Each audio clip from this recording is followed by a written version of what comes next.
충남과 대전 혁신도시 지정을 위한 국가균형발전위원회의 심의 의결이 연기됐습니다. 충남 지역 시민단체는 지정을 촉구하고 나섰고 양승조 지사는 유감의 뜻을 밝혔습니다. 올해 충남 지역 전화금융 사기 피해 금액이 146억 원에 달하는 것으로 집계됐습니다. 계좌이체 대신 직접 만나서 돈을 받거나 상품권 교환 번호를 요구하는 등 새로운 범죄 수법이 점차 늘고 있습니다. 충남도 내 빈집이 10만 6천여 가구로 전국에서 5번째로 많은 것으로 파악됐습니다. 해마다 증가하는 빈집에 대한 활용 방안 마련이 시급하다는 지적이 나옵니다. 오는 12월 3일 치러지는 대학 수학 능력 시험에서 충남에선 1만 6천여 명이 지원했습니다. 고3 재학생 수가 줄어들어 지원자 수도 지난해보다 1,300여 명 감소했습니다.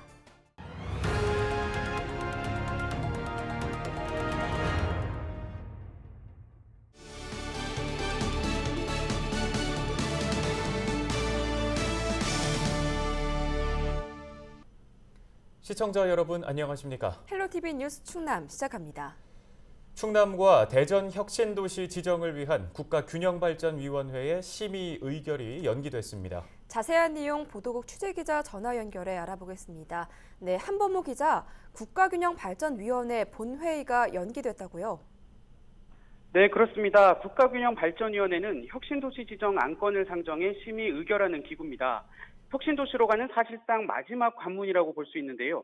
당초 오는 23일 회의를 열어 충남도와 대전시의 혁신도시 안건을 심의 의결할 예정이었습니다.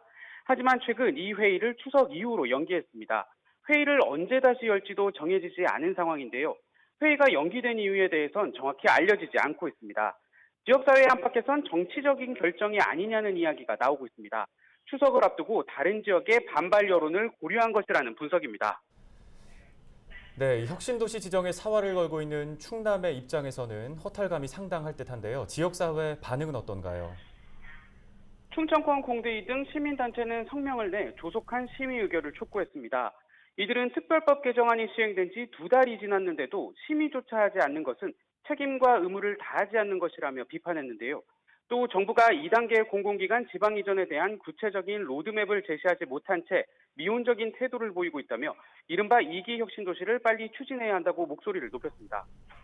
네, 이와 관련해서 양승조 충남도지사도 유감의 뜻을 밝혔는데 구체적으로 어떤 입장을 내놨습니까?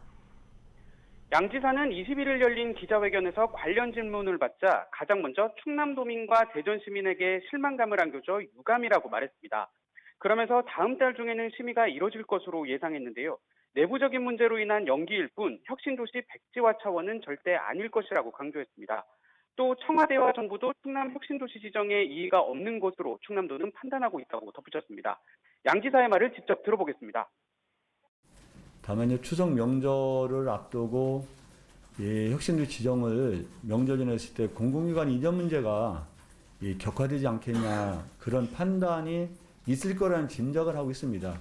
내부적으로 얘기는 했지만 그건 뭐 정확하게 내부적으로 들은 거라 정확하게 모두 다 말씀드릴 수 없다고 생각하고 최소한 그 충남이 혁신도시 지정되는 문제에 대해서는 청와대도 우리 정부도 이의가 없는 걸로 우리는 판단하고 그렇게.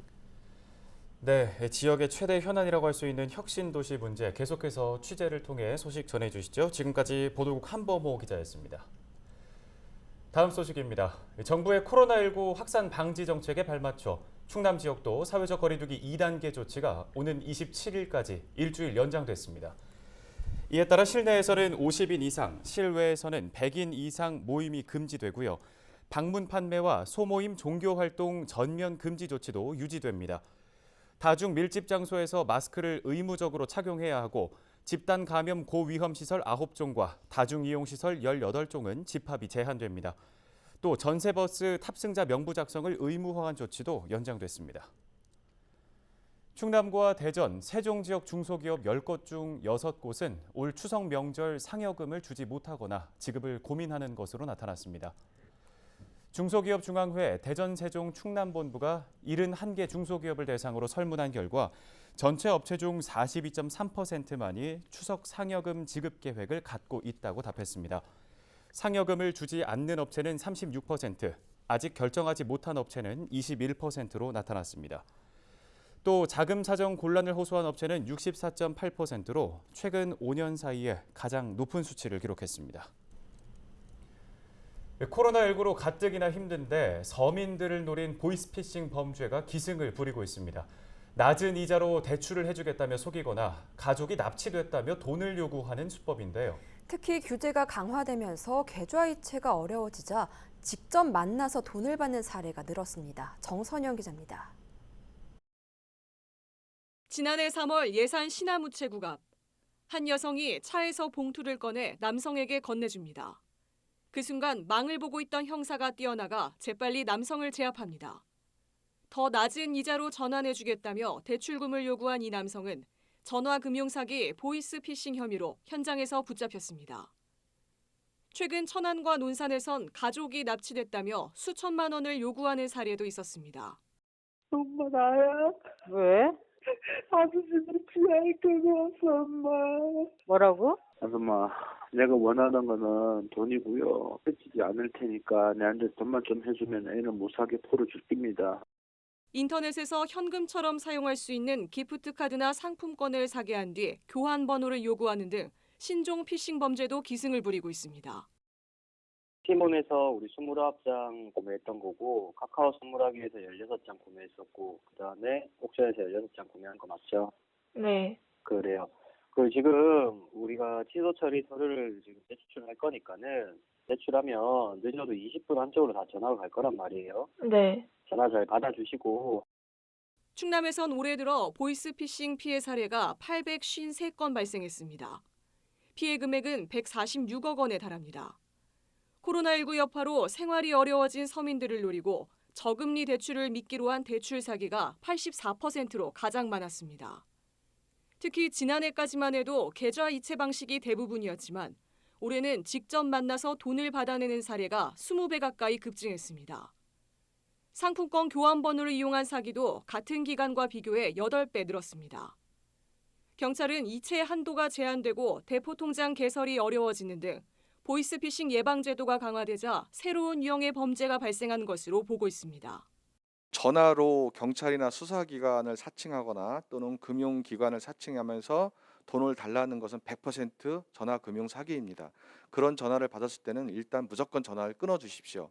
그리고 바로 112 신고를 해서 경찰관과 상담을 하면 즉각적인 대처를 해드리고 있습니다. 경찰은 구매하지 않은 물품이 결제됐다는 문자를 받은 뒤 전화를 걸면 보이스피싱범과 연결되므로 주의하라고 당부했습니다. 또 출처를 알 수 없는 웹페이지 주소는 누르지 말아야 한다고 덧붙였습니다. 헬로티비 뉴스 정선영입니다. 서산시가 지역화폐인 서산사랑상품권의 내년도 발행 규모를 1,000억 원으로 확대합니다. 시는 21일 동부시장에서 서산사랑상품권 1,000억 원 발행 선언식을 개최했습니다. 이는 역대 최대 금액으로 코로나19로 위축된 소비 활동을 진작하고 지역 소상공인의 매출을 높이겠다는 취지입니다. 서산사랑상품권은 현재까지 총 600억 원을 발행해 80% 이상을 판매했는데요. 맹정호 서산시장은 서산사랑상품권이 지역경제 활성화에 마중물 역할을 톡톡히 하고 있다며 지역경제 살리기에 행정력을 총동원하겠다고 밝혔습니다. 도시며 농촌이며 곳곳에 방치돼 있는 빈집들이 지역의 애물단지가 되고 있습니다. 충남 지역의 빈집만 해도 10만 가구가 넘는데요. 고령화가 가속화되면서 빈집 수도 해마다 증가하고 있습니다. 하루빨리 활용 방안을 찾아야 하는데 그마저도 쉽지 않다고 합니다. 취재의 김단비 기자입니다. 서산시 동문동의 한 주차장입니다. 비어있던 주택을 철거하고 최근 무료 주차장으로 재탄생했습니다. 빈집 철거 비용 일부를 지자체가 지원하는 대신 3년 동안 공공용지로 사용하도록 소유주와 합의한 겁니다. 작은 주차장이지만 시민들의 반응은 긍정적입니다. 좋은 거죠. 빈집이었으니까 여기 복잡한데 주차장 생기면 좋죠. 하지만 빈집을 재생해 다른 용도로 활용하는 사례는 지역당 한두 건으로 극히 일부분. 방치되는 경우가 훨씬 더 많습니다. 2018년 기준 충남도 내 빈집은 10만 6천여 가구로 3년 전보다 44% 증가했습니다. 전국으로 보면 5손가락 안에 꼽힐 정도로 많습니다. 범죄 장소로 악용되거나 미관을 해친다는 문제점도 꾸준히 나오고 있습니다. 시군에서 대책을 세우지 못하고 있어요. 그런 것이기도 하고 경관상도 상당히 안 좋고 그리고 지역사회의 그 집가 하락의 문제도 있더라고요. 대책으로 충남도는 올해 빈집을 텃밭으로 조성하거나 리모델링의 취약계층에게 무료 임대하는 사업을 추진하고 있지만 참여율은 저조합니다. 지원비보다 자부담 비용이 많고 3년 동안 재산권을 행사할 수 없다는 이유로 소유주가 꺼리기 때문입니다.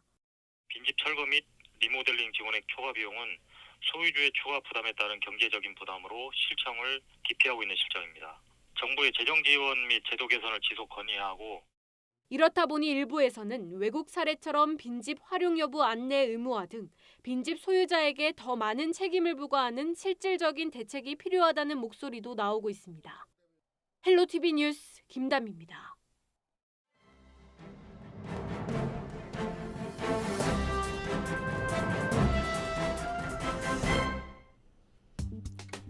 신문 브리핑 시간입니다. 코로나19 확산 방지를 위해 이번 추석 명절 기간 고속도로 휴게소 식당은 포장만 가능합니다. 한국도로공사와 휴게시설협회는 추석 명절 연휴 기간 고속도로 휴게소에서의 코로나19 감염을 예방하기 위해 실내 매장 내에서의 취식 등을 금지하는 추석 명절 대비 휴게소 방역 강화 대책을 수립했습니다. 이번 대책은 추석 명절 기간인 오는 29일부터 다음 달 4일까지 한국도로공사가 관리하는 모든 고속도로 휴게소에서 진행되는데요. 고객이 집중돼 감염 위험이 높아질 수 있는 실내 매장의 좌석 운영을 금지하는 한편 음식은 포장 구매만 가능합니다.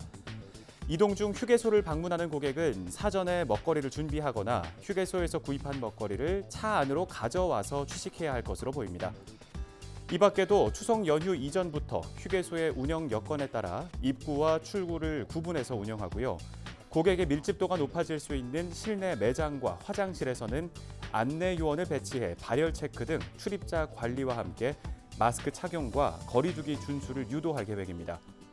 또 출입 기록 관리에 대해서는 출입자 명부와 QR코드뿐만 아니라 고객이 휴게소 가상 전화번호로 전화를 걸면 자동으로 출입 내역이 체크되는 간편 전화 체크인 시스템도 도입할 방침입니다. 이번 추석에는 최대한 이동을 자제하는 게 좋겠지만 불가피하게 이동을 하셔야 한다면 방역 당국과 기관의 감염 예방 지침에 적극적으로 협조해 주시는 게 좋겠습니다. 신문 브리핑이었습니다.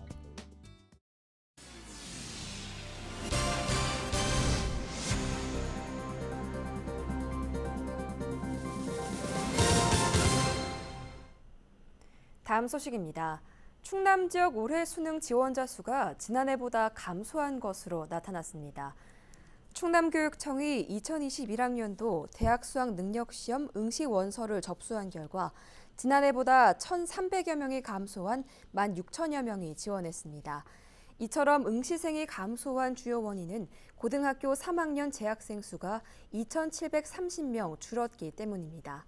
지원 현황을 보면 재학생이 전체의 80%를 차지했고 졸업생은 17%, 검정고시와 기타가 3%로 집계됐습니다. 2021학년도 대학 수학 능력 시험은 오는 12월 3일 치러집니다. 충남 지역 병설 유치원 10곳 가운데 7곳은 원화가 10명 이하인 것으로 나타나 통합 운영에 대한 필요성이 제기됐습니다. 충남도의회 오인철 의원은 지역 내 병설 유치원 372곳 가운데 259곳이 하나급당 원화 기준 25명을 채우지 못하고 있다며 통합 병설 유치원을 시범적으로 추진해야 한다고 강조했습니다.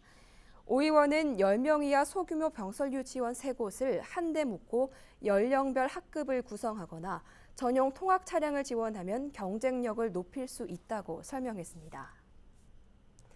청양군이 코로나19로 가중된 육아 부담을 덜어주기 위해 아이돌봄 서비스를 확대합니다.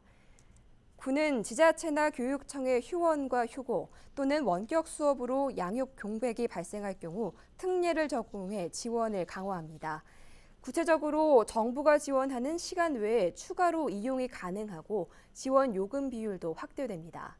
아이돌봄 서비스는 만 12세 이하 아동을 돌보미가 직접 찾아가 양육 부담을 덜어주는 것으로 읍면사무소나 홈페이지에서 신청할 수 있습니다.